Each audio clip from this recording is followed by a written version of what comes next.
สำหรับน้องๆคนไหนนะครับที่อยากได้ที่รีดกระดาษของแท้อย่างนี้เลยให้เข้าไปเลยนะครับที่ Facebook แล้วก็เซิร์ชนะครับ KIDcanCRAFT นะครับเขียนติดกันเลยนะ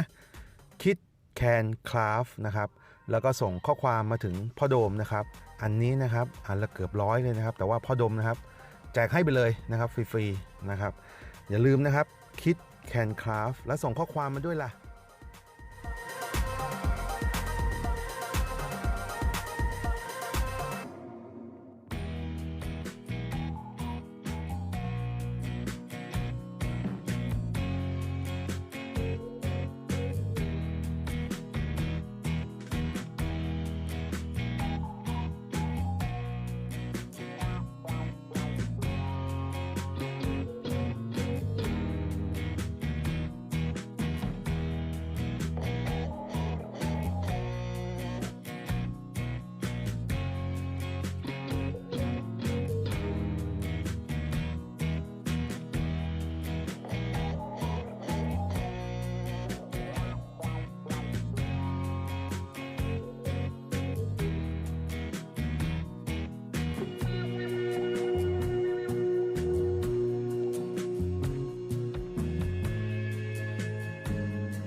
สำหรับน้องๆหนูๆคนไหนนะครับที่ชื่นชอบการพับกระดาษและเล่นของเล่นเป็นชีวิตจิตใจนะครับ